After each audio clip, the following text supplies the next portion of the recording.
नमस्कार दोस्तों, आपका स्वागत है आपके अपने YouTube चैनल पढ़ लो पर। तो आज हम पढ़ने जा रहे हैं भारतीय अर्थव्यवस्था का विकास, यानी कि इंडियन इकोनॉमिक डेवलपमेंट। इसका चैप्टर फर्स्ट, स्वतंत्रता की पूर्व संध्या पर भारतीय अर्थव्यवस्था। ये आपके बोर्ड्स और CUT दोनों के लिए इंपॉर्टेंट है, तो कृपया वीडियो के लास्ट तक बने रहिए और देखते हैं आगे हम। ब्रिटिश शासन से पूर्व भारतीय अर्थव्यवस्था, यानी कि जब ब्रिटिश शासन हमारे यहाँ पर नहीं था तब हमारी अर्थव्यवस्था कैसी थी। तो हमारी अर्थव्यवस्था क्या थी? हमारी अर्थव्यवस्था एक क्या थी? समृद्ध अर्थव्यवस्था थी। समृद्ध यानी कि हमारी अर्थव्यवस्था आत्मनिर्भर थी और क्या थी, इसकी आर्थिक स्थिति बहुत समृद्ध थी और फॉरेन ट्रेड में भी क्या थी, बहुत महत्वपूर्ण भूमिका निभाती थी। ऐसा माना जाता है कि उस टाइम पर जब ब्रिटिश नहीं आए थे तो इंडिया की फॉरेन ट्रेड में 22 से लेकर 25% तक क्या थी, हिस्सेदारी थी। कहने का मतलब समझ रहे हैं? 22 से 25% का मतलब दुनिया का 1/4 क्या था, इंडिया ही क्या करता था, ट्रेड पे अपना अधिकार रखता था। और दूसरा क्या था, कृषि प्रधान अर्थव्यवस्था। कृषि प्रधान अर्थव्यवस्था से मतलब क्या है, यानी कि जो यहाँ के लोग हैं उनके जीवन यापन का मुख्य जो साधन था क्या था, कृषि था। यानी कि क्या, कृषि भारतीय अर्थव्यवस्था की आधार थी और अधिकांश भारतीय लोग किस पे निर्भर थे? कृषि पर निर्भर थे। और कितने लोग निर्भर थे? लगभग 2/3 लोग क्या होते, कृषि पर निर्भर थे। यानी कि जो भारत की जनसंख्या के 2/3 लोग कृषि पर निर्भर थे। सुविख्यात हस्तशिल्प उद्योग। भारत अपने सूती कपड़ों, रेशमी वस्त्रों और धातु शिल्प और कीमती पत्थरों के लिए क्या था, प्रसिद्ध था। यानी कि जो यहाँ से इंडिया से क्या रेशम एक्सपोर्ट किया जाता था, धातु शिल्प उद्योग एक्सपोर्ट किए जाते थे और क्या एक्सपोर्ट किए जाते थे, कीमती पत्थर। कीमती पत्थर में क्या आते हैं, महत्वपूर्ण पत्थर आते हैं, जैसे कि डायमंड्स हो गए उस समय पर, जैसे पोखराज हो गया, पन्ना हो गया, सब क्या थी, मड़िया थी जो यहाँ से क्या की जाती, एक्सपोर्ट की जाती थी। और जो भारतीय हस्तशिल्प उद्योग का क्या था, अपने उत्कृष्ट उत्पाद के कारण क्या था, पूरे वर्ल्ड में क्या था, फेमस था। यानी कि पूरे वर्ल्ड में क्या था, लोकप्रिय था। लोकप्रिय होने का मतलब क्या, यहाँ का जितने भी गुड्स थे वो क्या थे, एकदम गुड क्वालिटी के थे और उनकी जो क्या थी, डिजाइन थी, उन पर बना होता था, वो सब क्या होते थे, एकदम परफेक्ट रहते थे। इसीलिए क्या था, इसका पूरे वर्ल्ड में बहुत मांग थी। यानी कि अंतरराष्ट्रीय बाजार में इसकी बड़ी मांग थी। जितने भी यहाँ के भारत के हस्तशिल्प चीजें थे उनकी क्या थे, अंतरराष्ट्रीय बाजार में बड़ी मांग थी। उदाहरण के रूप में मलमल। मलमल क्या था, ये मलमल एक प्रकार का सूती वस्त्र था जो कहाँ पर बनता था, ढाका में बनता था। ढाका मतलब जो इस समय बांग्लादेश की राजधानी है, तो उस समय वो इंडिया का पार्ट हुआ करता था, तो वहां पर बढ़ता था। और ऐसा माना जाता है कि मलमल इतना इतना गुड क्वालिटी था और इतना अच्छा था कि इसे सिर्फ अमीर लोग ही पहन कर सकते थे। इसीलिए इसको क्या, मलमल को शाही मलमल भी बोला जाता था। अब देखते हैं हम, जैसे कि हमने आपको बताया कि जो क्या था, इंडिया की इकोनॉमी थी, समृद्ध थी और उसके जो जितने भी गुड्स थे जो इंडिया के बाहर एक्सपोर्ट होते थे, जितने भी देशों में क्या थे, वो सब बहुत गुड क्वालिटी के थे और उनकी बहुत डिमांड थी। इसी को देखते हुए क्या हुआ, पहले पहले ईस्ट इंडिया कंपनी इंडिया में आई। इंडिया में किस लिए आई, ट्रेड करने के लिए आई। उसका मेन मोटिव क्या था कि इंडिया में आके क्या करे, ट्रेड करे। लेकिन जब वो इंडिया में धीरे धीरे आई तो देखी कि यहाँ के जितने भी मतलब गुड्स हैं वो बहुत अच्छी क्वालिटी के हैं और सब चीज़ें बहुत यहाँ की अच्छी हैं और इसे हम बाहर एक्सपोर्ट करेंगे तो महंगे में बेचेंगे। तो धीरे धीरे उन्होंने क्या किया, यहाँ पर सेटल होना चालू कर दिया। धीरे धीरे उनकी स्थिति मजबूत होती गई और वो क्या करने लगे, छोटे मोटे राजाओं से क्या करने लगे, युद्ध लड़ने लगे। छोटे मोटे राजाओं से यहाँ पर युद्ध लड़ने लगे और अपने भी अंग्रेज थे, उन्होंने अल्टीमेटली अपनी क्या की, 1857 के प्लासी के युद्ध में अपना क्या रखा, यहाँ पर न्यू रख लिया। यानी कि ब्रिटिश शासन का उदय। अब इस स्लाइड में हम देखेंगे ब्रिटिश शासन का उदय कैसे हुआ इंडिया में। ठीक, ब्रिटिश शासन ने भारतीय इतिहास की दिशा और स्वरूप को गहराई से प्रभावित किया। भारत में ब्रिटिश शासन की न्यू 1757 में प्लासी के युद्ध के साथ रखी गई। यानी कि वो धीरे धीरे ऐसे लड़ते गए और अल्टीमेटली जब उन्होंने प्लासी का युद्ध जीता, किसमें, 1757 में, तब क्या हुआ, उन्होंने यहाँ पर अपने जो उनका शासन था उसकी क्या रखी, न्यू रखी। तभी से इंडिया में उनका क्या हुआ, रूल स्टेब्लिश हो गया। यानी कि अब इंडिया पर किसका राज हो गया, 1757 से मेन रूप से 1757 से भारत में अंग्रेजों का क्या हो गया, अधिकार हो गया। अब देखिए भारत क्या था, अंग्रेजों के आने से पहले क्या किया, सोने की चिड़िया के रूप में भारत जाना जाता था। लेकिन जब जब उन्होंने यहाँ पर आया तो क्या किया, अंग्रेज लोग यहाँ पर आए तो उपनिवेश काल में अत्यधिक क्या करें, उन्होंने यहाँ का शोषण करना चालू कर दिया और इससे क्या हुआ, हमारी अर्थव्यवस्था लगातार अत्यधिक शोषण के कारण पिछड़ती चली गई। इससे हमारी इकोनॉमी क्या हो गई, लगातार पिछड़ती चली गई। ऐसा माना जाता है कि जब अंग्रेज लोग आए थे तो यहाँ पर इंडिया की GDP ग्रोथ रेट 33% थी। लेकिन जब वहाँ से गए तब क्या थी, तब हमारे इंडिया की ग्रोथ रेट बहुत ही कम है, 2% थी। समझ सकते हैं कितना मेजर डिक्लाइन आया। यानी कि 200 सालों में उन्होंने 33% से GDP ग्रोथ रेट को घटाकर 2% कर दिया। तो आप समझ सकते हैं उन्होंने कितना हमारी अर्थव्यवस्था का शोषण किया था। उनका ऐसा एम क्या था, वो ऐसा क्यों करते थे, वो कहते थे इसलिए, जो ब्रिटिश शासन का उद्देश्य भारत को पोषक अर्थव्यवस्था के रूप में उपभोग कर अपनी अर्थव्यवस्था को मजबूत करना था। इसका मतलब क्या है? पोषक अर्थव्यवस्था से क्या मतलब है? एक क्यू पॉइंट है, सब आप एग्जाम में लिख के आइएगा या एग्जाम में इसी सबसे क्वेश्चन पूछेगा कि पोषक अर्थव्यवस्था से आप क्या समझते हैं। यानी कि उन्होंने अपनी, जैसे हम सब अपने डेवलपमेंट के लिए क्या करते हैं, किसी भोजन का पोषण लेते हैं, जैसे कुछ खाते हैं या पीते हैं, वैसे ही उन्होंने अपने इकोनॉमी के डेवलपमेंट के लिए क्या किया, इंडियन इकोनॉमी को यूज किया। कैसे यूज किया? ऐसा फीडर इकोनॉमी। फीडर इकोनॉमी का मतलब क्या है, समझ गए ना? पोषक अर्थव्यवस्था, यानी कि किसी भी इकोनॉमी का अपने लिए जब यूज करते हैं कोई, तो उसे क्या बोलते हैं? पोषक अर्थव्यवस्था। यानी कि जो ब्रिटिशर्स थे उन्होंने अपने यूज के लिए क्या किया, हमारी अर्थव्यवस्था का उपभोग किया, और उससे क्या हुआ, भारतीय अर्थव्यवस्था को मजबूत करने की बजाय उन्होंने क्या किया, भारतीय अर्थव्यवस्था को बहुत ज़्यादा पीछे कर दिया। और उन्होंने भारत के प्राकृतिक और मानवीय संसाधनों का क्या किया, शोषण किया। यानी कि जितने भी यहाँ पर प्राकृतिक नेचुरल रिसोर्स थे और ह्यूमन रिसोर्स के,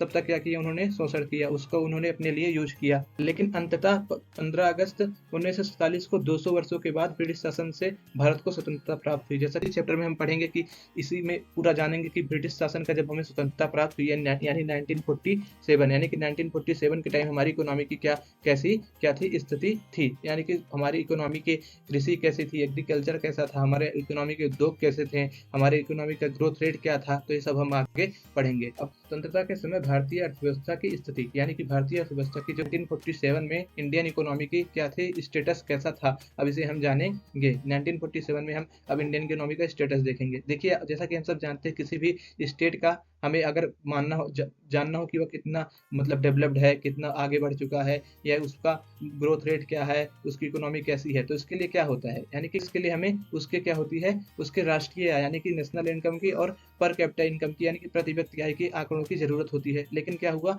लेकिन जो अंग्रेज थे उन्होंने क्या किया, कभी भी ऐसा कोशिश नहीं किया कि हमारे यहाँ के नेशनल इनकम को या प्रति व्यक्ति आय, यानी कि पर कैपिटा इनकम को कैलकुलेट किए। ऐसे ही एक राष्ट्र की आर्थिक स्थिति का मूल्यांकन राष्ट्रीय आय और प्रति व्यक्ति आय के आंकड़ों द्वारा किया जा सकता है, जैसा कि मैंने आपको बताया। लेकिन जो औपनिवेशिक शासन था उसने क्या किया, कभी भी उसने प्रयास नहीं किया कि इंडियन की नेशनल इनकम क्या है और क्या, लेकिन औपनिवेशिक सरकार ने कभी भी भारत की राष्ट्रीय तथा प्रति व्यक्ति आय के अनुमान का कोई प्रयास नहीं किया। ठीक, लेकिन राष्ट्रीय आय का और प्रति व्यक्ति आय का मापन प्रथम व्यक्तिगत स्तर पर प्रयास 1876 में भारत के ग्रैंड ओल्ड मैन यानी दादा भाई नौरोजी ने किया। यानी कि जो इंडियन गवर्नमेंट थी उसने कभी भी क्या किया, हमारे यहाँ के इंडियन इकोनॉमी के राष्ट्रीय आय को और प्रति व्यक्ति आय को कैलकुलेट करने की कोशिश नहीं की। लेकिन हमारे यहाँ पर ऐसे कुछ लोग थे जिन्होंने व्यक्तिगत स्तर पर क्या किया, राष्ट्रीय आय को क्या किया, कैलकुलेट करने का क्या किया, फैसला किया। अब ऐसे में एक लोग थे दादा भाई नौरोजी। दादा भाई नौरोजी को हम क्या बोलते हैं, ग्रेट ओल्ड मैन के नाम से भी जानते हैं। दादा भाई नौरोजी, इनको हम किस नाम से जानते हैं, ग्रेट ओल्ड मैन के नाम से जानते हैं। इसे आप याद रखिएगा, पेपर में पूछ लेते हैं किसका नाम दादा भाई नौरोजी है, ये एमसीक्यू में जरूर आता है। तो उन्होंने क्या किया, हमारे यहाँ के नेशनल इनकम को क्या किया, कैलकुलेट करने का प्रयास किया। ये पहले व्यक्ति थे जिन्होंने भारतीय अर्थव्यवस्था की स्थिति को जानने के लिए क्या किया, प्रयास किया। दादा भाई नौरोजी के साथ साथ और बहुत से ऐसे लोगों ने थे जिन्होंने क्या किया था, व्यक्तिगत स्तर पर इंडिया की नेशनल इनकम और प्रति व्यक्ति आय को क्या करने का, कैलकुलेट करने का प्रयास किया था। तो उसमें पहले हम नाम देख लेते हैं। पहला तो दादा भाई नौरोजी थे। दादा भाई नौरोजी थे फर्स्ट पर्सन थे, यानी कि इन्होंने सबसे प्रथम किया था, सबसे प्रथम बारी इन्होंने ही कैलकुलेट किया था। उसके अलावा कौन था, दादा भाई नौरोजी के अलावा, इन्हें तो आप याद ही रखिएगा, डायरेक्ट एमसीक्यू में पूछा जाएगा आपसे एग्जाम में। अब देखिए, इसके अलावा थे विलियम डिग्बी और फिंडले सिराज और BKRB राव और RC देसाई जैसे विद्वानों ने भी क्या किया था, भारतीय अर्थव्यवस्था की स्थिति को जानने का प्रयास किया था। यानी कि इन्होंने भी क्या किया था, नेशनल इनकम को कैलकुलेट करने का और प्रति व्यक्ति आय को कैलकुलेट करने का क्या किया था, प्रयास किया था। लेकिन अब देखिए, जो जितने भी लोग थे, जितने भी लोगों ने प्रयास किया, उनके क्या थे, प्रयास जो थे क्या थे, विरोधाभासी और असंगत थे। यानी कि सब सहमति नहीं बन पाती थी कि कितना है इंडिया की प्रति व्यक्ति आय या उसका राष्ट्रीय आय। लेकिन उसके बाद क्या हुआ, एक ऐसे लोग थे जो डॉक्टर BKRB राव, ये देखिए इनकी फोटो यहाँ पर लगी, डॉक्टर BKRB राव।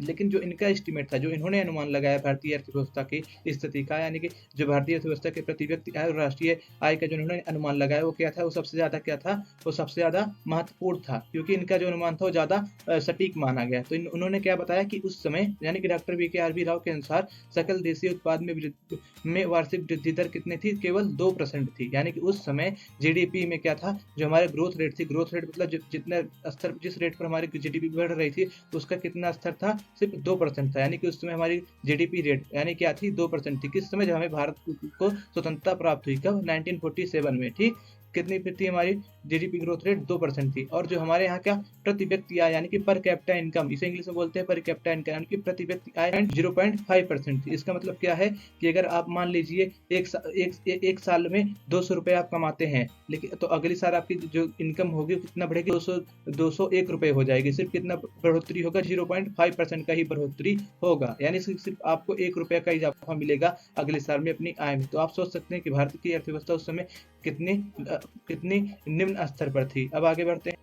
अभी तक हमने देखा कि उसमें भारत की क्या थी, नेशनल इनकम क्या थी और प्रति व्यक्ति आय क्या थी, लेकिन अब हम देखेंगे हम कि कृषि का स्टेटस क्या था, कृषि की स्थिति उस समय भारतीय स्वतंत्रता की अवस्था पर क्या थी। यानी कि कृषि का पिछड़ापन, यानी कि जब समय स्वतंत्रता प्राप्त हुई भारत को, तो कृषि की स्थिति कैसी थी, वो बहुत पिछड़ी हुई थी। अब देखिए, ब्रिटिश शासन के दौरान भारतीय अर्थव्यवस्था कृषि प्रधान थी, यानी कि जो ब्रिटिश शासन था उसमें भारतीय अर्थव्यवस्था कृषि प्रधान थी। कृषि प्रधान होने का मतलब क्या है कि ज्यादा से ज्यादा लोग का जो सोर्स ऑफ इनकम था, यानी कि आर्थिक जो स्रोत था वो क्या था, कृषि था। यानी कि आधा से ज्यादा लोग बहुत ज्यादा लोग कृषि पर निर्भर थे। कितने परसेंट लोग, 85% लोग किस पर निर्भर थे, कृषि पर निर्भर थे। यानी कि 85% लोगों का जो सोर्स ऑफ इनकम था, यानी कि आर्थिक स्रोत था, वो क्या था, कृषि थी। और इसके बावजूद भी क्या था, हमारे यहाँ देश में खाद्यान्न और औद्योगिक कच्चे माल की में आत्मनिर्भरता नहीं थी। इसके बावजूद भी हमारे देश में खाद्यान्न यानी कि खाने के अनाज की और औद्योगिक कच्चे माल यानी कि रॉ मटेरियल की क्या थी, हमारे यहाँ कमी थी, आत्मनिर्भर हम नहीं थे। ऐसा क्यों था, इसके पीछे कारण थे। ये पहला था जमींदारी और मारवाड़ी और रैयतवाड़ी प्रथा। आप सोचेंगे कि पहली बात तो इंडिया की इकोनॉमी में जब 85 लोग क्या कर रहे हैं, 85% लोग क्या कर रहे हैं, कृषि पर ही काम कर रहे हैं जब 85% लोग, तो इनकी स्टडी ऐसे डाउन की हो गई। इसका मेन रीजन था जमींदारी और महलवाड़ी और रैयतवाड़ी प्रथा। ये प्रथा ऐसी आई थी कि इसमें जो था मिडिटेटर के रूप में जमींदार आ गया था, यानी कि अंग्रेजों ने बोल दिया जमींदार से कि आप जाइए, आप किसानों से क्या करिए, अब टैक्स कलेक्ट करके लाइए। और जो जमींदार होता था, आप यहाँ पर देख सकते हैं ट्रैक्टर पर बैठा है, ये देखिए इसके ऊपर छतरी लगाए हैं ये लोग। तो उससे क्या होता था, ये जमींदार था, जितना मन करे उनसे उतना टैक्स लेता था, और अधिक से अधिक टैक्स लेकर क्या करता था, ये ब्रिटिशर्स को देता था, ब्रिटिशर को खुश करने के लिए। और अगर ये अपना टैक्स जो है सही टाइम पर नहीं देता था, तो इससे क्या कर ली जाती थी, इससे जमींदारी छोड़कर किसी अन्य आदमी को क्या कर दी जाती थी, जमींदारी दे दी जाती थी। तो इसी के चक्कर में हर एक जमींदार क्या करता था, ज्यादा से ज्यादा अंग्रेजों को टैक्स देता था, क्या करके, किसानों का शोषण करके, जिससे कि क्या हो, उसकी जमींदारी उससे अंग्रेज लोग छीने ना, उसका जमींदारी पर अपने अधिकार बना रहे।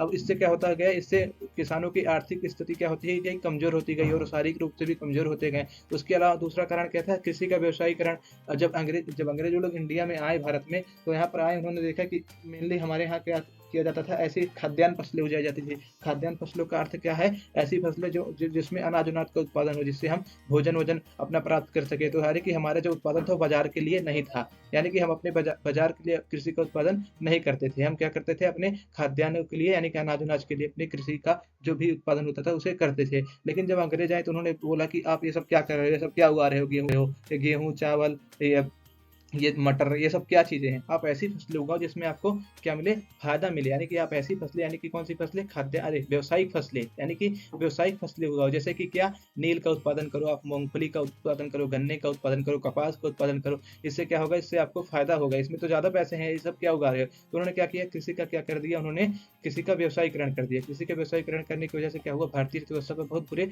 प्रभाव पड़े। जब कृषि का व्यवसायीकरण हो गया तो इंडियन जो लोग थे उनके पास तो पैसा तो मान लीजिए भले ही आ गया कृषि के व्यवसायीकरण से, जो अगर कोई फसल उगाते थे पहले खाद्यान्न की, उसमें कम पैसे थे, लेकिन कृषि के व्यवसायीकरण से जो उन्होंने नील उगाना चालू कर दिया, कपास उगाना चालू कर दिया, तो उससे क्या हुआ, नील और कपास से क्या हुआ, उनकी तो इनकम बढ़ गई। लेकिन क्या हुआ, उनको एक तरफ अभी तक जो उन्हें अपने लिए जो अनाज उगा लेते थे, अब उनको अनाज तो मिलेगा नहीं, वो अनाज तो उनको खरीदना पड़ेगा, क्योंकि उन्होंने अपने लैंड पे तो उन्होंने नील उगा रखा है, वो नील खाएंगे नहीं। देखिए, देख सकते हैं आप फोटो में, ये है नील यही है, नील का प्लांट ये है, ये ऐसे ही नील निकलते थे, इसे इंडिको कहते थे। तो नील का काम था कपड़ों को रंगाई करने के लिए, देखिए ये रहा। तो उससे क्या हुआ, अब वो नील तो खा नहीं सकते हैं, नील थोड़ी ना खाएंगे, नील का काम तो है कपड़े में यूज करना। तो इससे क्या हुआ, उनके पास जो खाने की चीजें थे उसके क्या हो गई, कम हो गई, यानी कि इनके पास खाद्यान्न जरूर थे, उनके पास कम हो गई। अब इसका क्या प्रभाव पड़ेगा, अब इसको हम आगे देखते हैं। खाद्यान्न जब कम हो गए तो इसका भी तो कोई इम्पैक्ट पड़ेगा उन पे ना, तो इसको हम आगे। कृषि का व्यवसायीकरण की अकाल में परिणति। अब देखिए, जब कृषि का व्यवसायीकरण कर तो भारत में क्या हुए, अकाल बढ़ने लगे। अब अकाल कैसे बढ़ने लगे, इसे हम जानेंगे। व्यवसायिक कृषि के व्यवसायिक व्यवसायिक कृषि के बढ़ते विस्तार से किसानों ने अपनी खाद्यान्न आवश्यकताओं के लिए शहरों पर निर्भर कर दिया। यानी कि व्यवसायिक कृषि का जब विस्तार हुआ तो किसान क्या हो गए हैं, जो उनको अपने फसल यानी कि जो उनको अनाज चाहिए था वो क्या करने लगे, वो मार्केट यानी कि शहर से खरीदने लगे। अब इससे क्या हुआ, खाद्यान्न फसलों की कमी ने ब्रिटिश काल में बार बार अकालों को जन्म दिया। यानी कि अब उनके पास खाने के लिए कुछ बचा नहीं, वो तो अपने खेत में नील उगा रहे हैं, कपास उगा रहे हैं, तो इससे क्या हुआ, बार बार उनको लिए क्या हुआ, अकाल आने लगे, उनको लिए खाने की कमी पड़ने लगी। अब देखिए उस समय हमारे क्या थी, उत्पादकता भी निम्न थी। उत्पादकता मतलब क्या थी, हमारी जो प्रोडक्टिविटी थी वो क्या थी, निम्न स्तर पे थी। उत्पादकता का निम्न स्तर ऐसा क्यों था, क्योंकि तकनीक का निम्न स्तर था। सिंचाई की सुविधा हमारे पास नहीं थी, ना हमारे पास सिंचाई थी, ना हमारे पास क्या था, ना हमारे पास ट्रैक्टर था, ना हमारे पास कोई आधुनिक किस्म के क्या थे, उर्वरक थे, हमारे पास ये सब नहीं था। यानी कि तकनीक का निम्न स्तर, सिंचाई सुविधाओं का अभाव और उर्वरकों के नाम मात्र के प्रयोग के कारण उत्पादकता का क्या था, निम्न स्तर रहा। यानी कि हमारी जो प्रोडक्टिविटी थी क्या थी, बहुत कम थी। जैसे कि हम सब जानते हैं, जब भारत को आज़ादी मिली तो भारत को सिर्फ आज़ादी ही नहीं मिली, उस समय भारत का क्या हो गया, विभाजन भी हो गया, भारत का विभाजन भी कर दिया गया। तो अब विभाजन के भी भारत के अर्थव्यवस्था पर कुछ न कुछ प्रभाव पड़ेगा, तो उसको भी अब हम जानते हैं। यानी कि विभाजन के विपरीत प्रभाव, यानी कि भारत की अर्थव्यवस्था पर विभाजन के विपरीत प्रभाव। अब इससे क्या हुआ, जब हमारा विभाजन हुआ तो हमारे सिंचित एवं जो उपजाऊ भूमि थी वो कहाँ चली गई, पाकिस्तान में चली गई। पंजाब सिंध जैसे क्षेत्र जो अत्यधिक उपजाऊ और सिंचित थे, पाकिस्तान के हिस्से में चले गए। इससे क्या हुआ, इससे भारतीय कृषि क्षमता में प्रतिकूल प्रभाव पड़ा। यानी कि जो पंजाब और जो सिंध का रीजन था, वहाँ पर जो ये एग्रीकल्चर लैंड थी, यानी कि जो पंजाब और सिंध में एग्रीकल्चर जो लैंड थी वो क्या थी, बहुत ही ज़्यादा वेल डेवलप्ड थी। यानी कि वहाँ पर यहाँ पर सिंचाई भी करने की जरूरत नहीं थी, वहाँ पर ढेर सारी नदियाँ थी। तो उससे क्या हुआ, जब हमारा विभाजन हुआ तो क्या हुआ, वो सब जो जितने भी अधिकतर सिंचाई की भूमि थी वहाँ किसके हिस्से में चली गई, पाकिस्तान के हिस्से में चली गई। जैसे कौन कौन से लैंड, पंजाब और सिंध। ये आप ध्यान दीजिए, इस सबको आप अपने एग्जाम में देखते रहना, इन सबको वर्ड, ये सब आपके एग्जाम में आएंगे और आप सब इनसे अपने आंसर राइटिंग में भी इसे इंक्लूड करना, ठीक है। अब देखते हैं दूसरा इम्पैक्ट क्या पड़ा भारतीय अर्थव्यवस्था पर। यानी कि जूट उत्पादन का जो प्रमुख क्षेत्र था वो पूर्वी पाकिस्तान, जो कि ये बांग्लादेश में है, से जाने के भारत के जूट उद्योग में कच्चे माल की भारी कमी का सामना करना पड़ा। यानी कि जो भारत का जूट उद्योग था जो वो क्या हो गया, वो कच्चे मालों की कमी का सामना करने लगा। क्यों करने लगा, क्योंकि जितने भी हमारे यहाँ इंडस्ट्री थी, किससे, जूट उत्पादन के जितने भी क्षेत्र थे, वो क्षेत्र कहाँ के चले गए थे, जूट उत्पादन के क्षेत्र सब पूर्वी पाकिस्तान, जो कि अब इस समय बांग्लादेश है, यानी कि वो पाकिस्तान से मिल कटकर बांग्लादेश बना है। तो वहाँ पर सारी इंडस्ट्रीज और जो जितने भी जूट उत्पादन क्षेत्र थे कहाँ चले गए, पूर्वी पाकिस्तान में चले गए। पूर्वी पाकिस्तान में जाने के कारण क्या हुआ, भारतीय अर्थव्यवस्था पर किसका, कच्चे मालों की क्या हो गई, कमी हो गई। अब इससे क्या इम्पैक्ट पड़ेगा, जो भारत का मोनोपोली थी, यानी कि भारत का जो एकाधिकार था विश्व स्तर के बाजार में, वो क्या हो गया, कमजोर हो गया। यानी कि भारत का जो मोनोपोली रहेगी कपड़े वपड़े में, वो क्या हो गई, कमजोर हो गई। अब आगे, अभी तक हम दो चीजें जान गए कि उस टाइम पर हमारी क्या थी, कृषि कैसी थी, यानी कि उस टाइम पर हमारी कृषि क्या थी, अभी तक हमने इसे पढ़ लिया। और दूसरा क्या पढ़ा हमने, उस टाइम पर हमारे क्या थी, नेशनल इनकम कैसी थी। लेकिन अब उस टाइम पर हमारी नेशनल इनकम और प्रतिव्यक्ति आय कितना थी, इसे पढ़ लिया। लेकिन अब हम इसमें पढ़ेंगे कि उस टाइम पर हमारा क्या था, हमारा जो इंडस्ट्री सेक्टर था वो कैसा था, यानी कि उस समय भारत का औद्योगिक क्षेत्र कैसा था। तो भारत का उसमें औद्योगिक क्षेत्र क्या था, अविकसित औद्योगिक क्षेत्र था, अविकसित था, यानी कि अनडेवलप्ड औद्योगिक क्षेत्र था। ऐसा क्यों था, इसके मुख्य कारण थे विऔद्योगिकीकरण की नीति और भारतीय हस्तकला उद्योग का पतन। यानी कि जो भारत की जो ब्रिटिशर्स ने विऔद्योगिकीकरण की नीति अपनाई थी, यानी कि विऔद्योगिकीकरण के अनुसार उन्होंने यहाँ पर क्या किया, यहाँ पर कोई भी इंडस्ट्री नहीं लगाई, सब इंडस्ट्री कहाँ थी, उनकी ब्रिटेन में ही थी। उसकी वजह से क्या हुआ, जो भारतीय हस्तकला यानी कि इंडियन हैंडीक्राफ्ट का, उसका क्या हो गया, पतन हो गया। वहां से महंगे महंगे दामों पर सामान आते, यहाँ पर सस्ते दामों पर बिकते, उससे क्या हुआ, भारतीय हस्तकला का पतन हो गया। अब इसका क्या, जो उनकी विऔद्योगिकीकरण की नीति थी उसका दोहरा उद्योग था, यानी कि विऔद्योगिकरण की नीति के दोहरे उद्देश्य थे। अंग्रेजों ने जो विऔद्योगिकरण की नीति अपनाई थी उसके दो उद्देश्य थे। दोहरे उद्देश्य मतलब दो उद्देश्य। पहला कौन सा उद्देश्य था उनका, भारत को कच्चे माल का निर्यातक बनाना, यानी कि भारत जो है सिर्फ वो क्या करे, कच्चे माल यानी कि जो रॉ मटेरियल है, जैसे कपास हो गया, जूट हो गया, इन सब का क्या करे, सिर्फ निर्यात करे, ठीक है। और दूसरा उद्देश्य उनका यह था कि भारत को ब्रिटिश उद्योगों के विनिर्मित उत्पादों का आयातक या बाजार बनाया जाए, यानी कि जो भारत है उसको क्या किया जाए, यहाँ के जो ब्रिटेन की इंडस्ट्री से गुड बन के आते हैं उनके लिए यहाँ पर क्या किया जाए, भारत को बाजार बनाया जाए, उनके लिए भारत में बाजार बनाया जाए। यानी कि भारत से कच्ची वस्तु यानी कि कच्चे मालों का क्या किया जाए, निर्यात किया जाए, और जो माल वहां पर ब्रिटेन में जाए, वहां से जो भी गुड कंप्लीट हो उसको क्या किया जाए, बना के फिर से कहाँ लाया जाए, इंडिया में लाया जाए, यानी कि इंडिया में उसको क्या किया जाए, लाया जाए और यहाँ पर उसे बेचा जाए। यानी कि यहाँ पर बाजार का, इंडिया को क्या किया जाए, बाजार के रूप में स्थापित किया जाए। अब ऐसा उन्होंने इसलिए किया क्योंकि उनको अपने देश को क्या करना था, अधिकतम लाभ पहुंचाना था, यानी कि उनके देश का क्या हो, ज्यादा से ज्यादा लाभ हो। अब आगे हम बढ़ते हैं।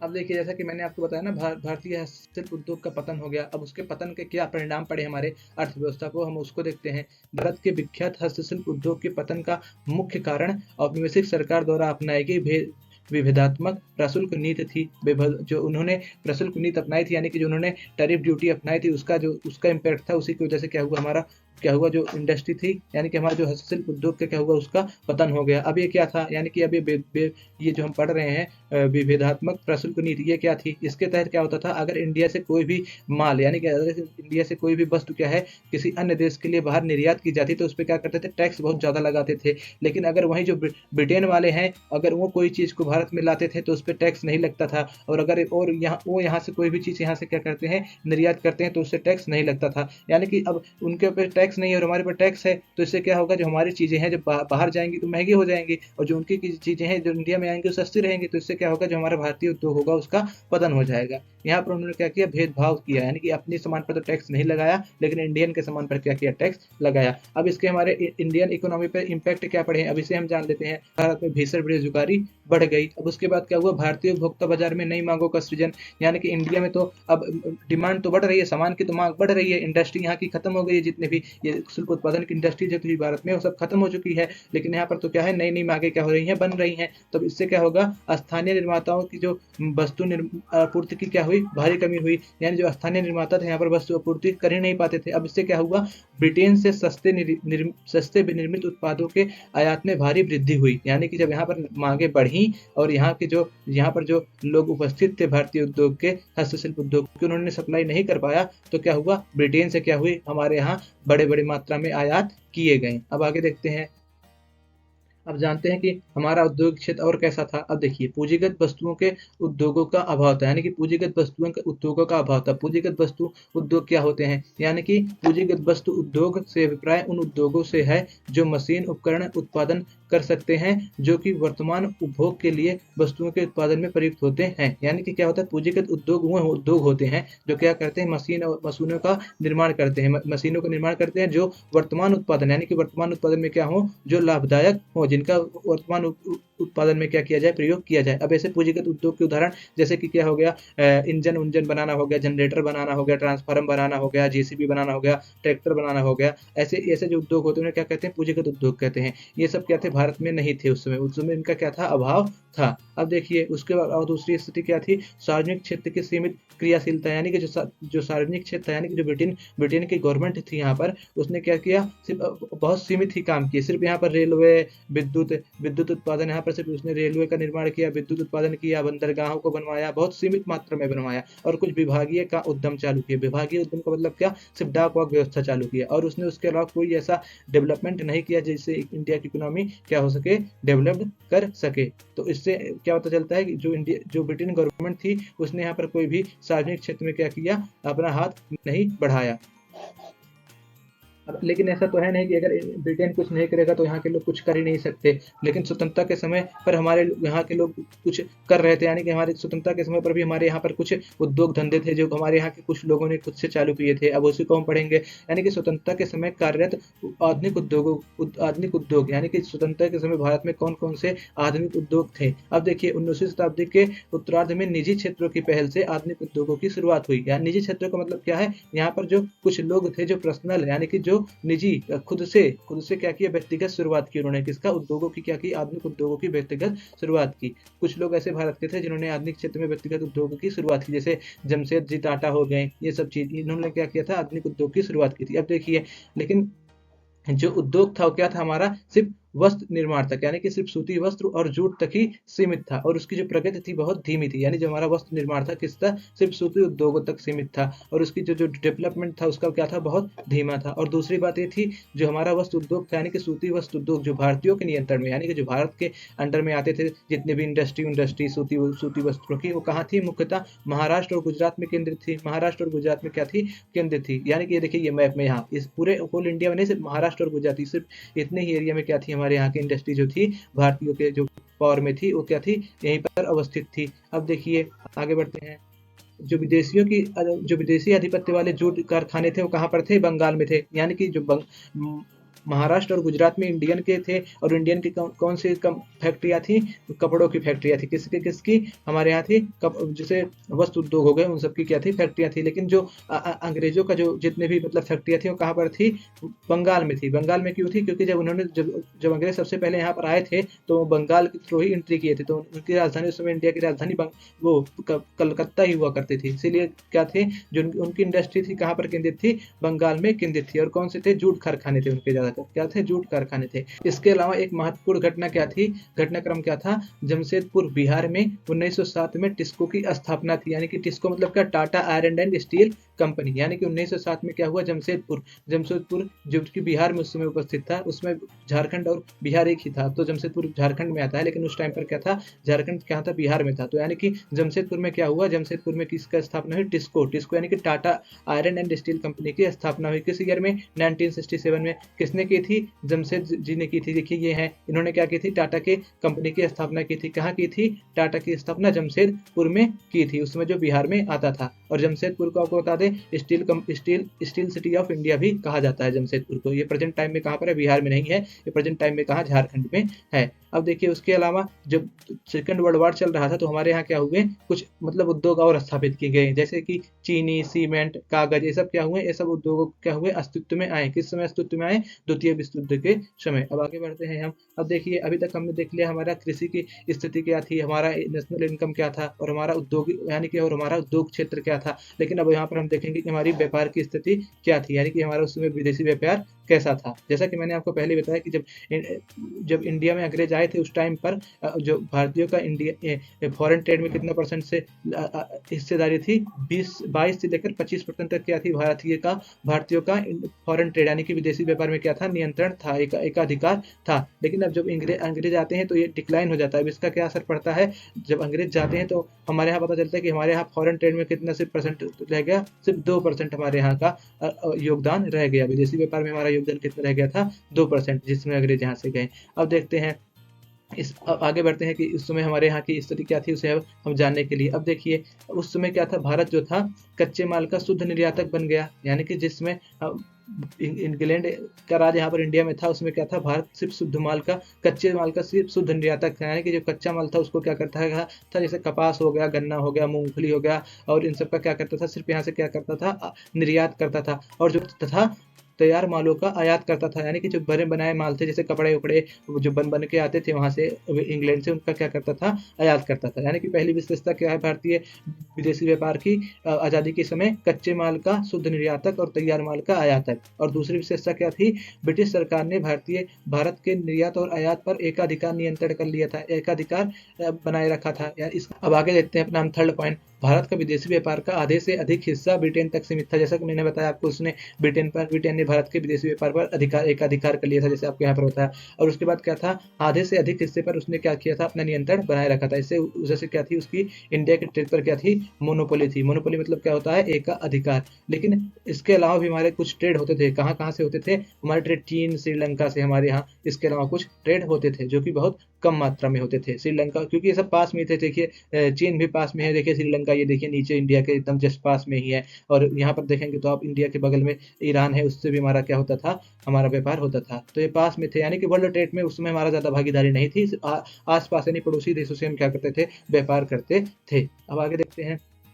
अब देखिए इस समय एक घटनाक्रम हुआ। जब अंग्रेज भारत में थे उसी समय एक घटनाक्रम घटित हुआ था। क्या हुआ था? उस समय सुएज नहर चालू हुई थी, सुएज नहर का निर्माण हुआ था। अब देखिए तो अंग्रेजों ने क्या किया? जो अंग्रेज थे पहले तो इंडिया से सीधे यहाँ से ट्रेड करने आते थे। जो अंग्रेज थे उनको अगर यहाँ पर उनका घर है ब्रिटेन, मान लीजिए ये ब्रिटेन, अगर ब्रिटेन से उन्हें वहाँ बम्बई आना हो, मुंबई आने के लिए वो यहाँ से ये हाल रूट पकड़ते थे, ऐसे ऐसे ऐसे ऐसे यहाँ से आते थे, और तब जाके वहाँ पर आके ये मुंबई में पहुँचते थे। तो ये जो रास्ता क्या था? बहुत बड़ा पड़ जाता था उनके लिए, ये रास्ता उनके लिए बहुत बड़ा पड़ जाता था। लेकिन 1869 में क्या हुआ? सुएज नहर की शुरुआत हुई। अब सुएज नहर क्या था? देखिए अब एक नहर बन गई, यहाँ भूमध्य सागर से एक नहर बन गई, तो उनको लिए रास्ता क्या हो गया? आसान हो गया। जो पहले वो पूरा अफ्रीका का चक्कर लगा के ऐसे ऐसे यहाँ पर इंडिया में आते थे, अब वो उनके लिए आसान हो गया। यानी कि अब वो यहाँ बीच से ही निकल के क्या होते थे? भूमध्य सागर से बीच से निकल से क्या होते थे? भारत पहुंच जाते थे। तो इससे क्या हुआ? व्यापार की उनकी क्या हुई? भारत तक पहुंच आसान हो गई।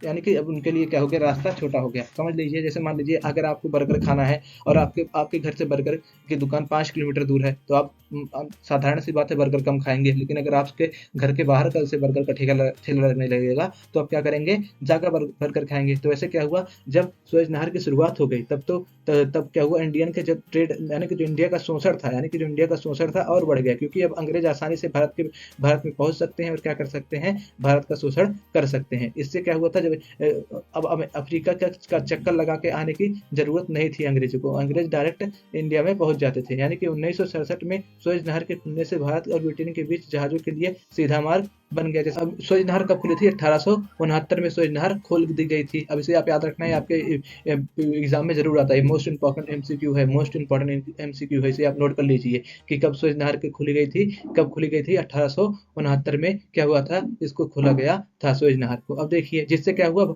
जिससे ब्रिटेन की भारत के बीच की लगभग 5100 मील दूरी क्या हो गई, कम हो गई। यानी कि जो ब्रिटेन और भारत के बीच 5100 मील की जो दूरी थी, 5100 मील, वो क्या हो गई, कम हो गई। अब इससे क्या हुआ, जो अंग्रेज थे, जो जो अपने जहाज़ों से दक्षिण अफ्रीका का चक्कर लगाकर आते थे, और उसको उनकी ज़रूरत, उसकी आवश्यकता नहीं थी। अब वो क्या इंडिया के मार्केट में आसानी से पहुँच सकते थे और इंडिया का आसानी से शोषण कर सकते थे। अब आगे बढ़ते हैं। जैसा कि मैंने आपको बताया कि जो अंग्रेज थे, भारत को क्या करते थे, सिर्फ कच्चे माल का निर्यातक बना दिए। अब कच्चे माल का जब निर्यात करेगा इंडिया, तो उससे भी कुछ ना कुछ तो पैसा इंडिया में आएगा ना, सरप्लस के रूप में। यानी कि अगर मान लीजिए कि इंडिया क्या कर रहा है, 15 रुपए का क्या कर रहा है, इम्पोर्ट कर रहा है, यानी कि 15 रुपए का आयात कर रहा है, दूसरे देश से 15 रुपए का सामान मंगा रहा है, और क्या कर रहा है, और दूसरे देश में 50 रुपए का सामान भेज रहा है। तो यानी कि 50 माइनस 15 कितना हो गया, 35। यानी कि जो भारत है उसको 35 रुपए का तो लाभ होगा ना, यानी कि भारत को 35 रुपए का लाभ होगा अपने विदेशी व्यापार से। तो विदेशी व्यापार का जो 35 रुपया था, उसका प्रयोग कहाँ पर होगा, हम इसे आपको ये बताते हैं। अब देखिए, ब्रिटिश शासन में भारत कच्चे माल का प्रमुख निर्यातक बन गया। यानी कि कच्चे माल का इंडिया क्या हो गया, प्रमुख निर्यातक बन गया, जिससे कि अत्यधिक निर्यात और अतिरेक हुआ। यानी कि जिससे भारत से अत्यधिक निर्यात हुआ और अतिरेक हुआ। अतिरेक क्या था, मैंने आपको बताया ना, सरप्लस। जो 35 रुपये वो निकल के आया था इंडियन फॉरेन ट्रेड से, उसे बोलते हैं अतिरेक। यानी कि क्या हुआ, इंडिया में फॉरेन ट्रेड का अतिरेक हुआ, यानी कि अतिरेक हुआ, जिससे कि जिसका उपयोग विभिन्न कार्यों के लिए किया गया, जिसका उपयोग अंग्रेजों ने विभिन्न कार्यों के लिए किया, और ऐसे कोई भी कार्य नहीं था जिससे कि इंडिया का डेवलपमेंट हो। अब देखिए, उन्होंने किस किस कार्यों के लिए जो भारत का अतिरेक था फॉरेन ट्रेड का, यानी कि विदेशी व्यापार से जो भारत को अतिरेक प्राप्त होता था, यानी कि जो लाभ प्राप्त होता था, उसका अंग्रेजों ने किस लिए प्रयोग किया। पहला प्रयोग क्या किया उन्होंने, ब्रिटेन में अपनी विशेष सरकार द्वारा स्थापित कार्यालयों के खर्च का भुगतान करने में किया। अब देखिए, जो ब्रिटेन था, इंडिया में जो उनकी गवर्नमेंट थी, उसको चलाने के लिए कुछ कार्यालय स्थापित किए गए थे ब्रिटेन में। देख रहे हैं, इतने बड़े बड़े जो बड़ी बड़ी ऑफिसें हैं, वो ब्रिटेन में लगाई गई थी। किस लिए, कि इंडिया का क्या हो, इंडिया पर अच्छे से शासन किया जा सके। वो यहाँ से उनको रूल और रेगुलेशन बताते कि कैसे क्या करना है। तो जो ऑफिसों का एक खर्चा था जो ब्रिटेन में थी, तो उनके अधिकारी या उनके कर्मचारी चाहे जो भी काम करते थे, एक पेन के यूज से लेकर एक अलमारी तक अगर वो खरीदते हैं, कुछ करते हैं, उनकी सैलरी हो गई, तो उसके लिए पैसा कहाँ से ज़्यादा था, यानी कि उसके लिए पैसा भारत से ज़्यादा था। यानी कि जो भी इंडियन ट्रेड से अतिरिक्त प्राप्त होता था, भारतीय व्यापार से अतिरिक्त प्राप्त होता था, उसका पैसा किस में लगाया जाता था, सरकारी कार्यालयों के खर्च का भुगतान करने में लगाया जाता था, जो कि कहाँ उपस्थित थे, ब्रिटेन में उपस्थित थे। अब आगे देखते हैं।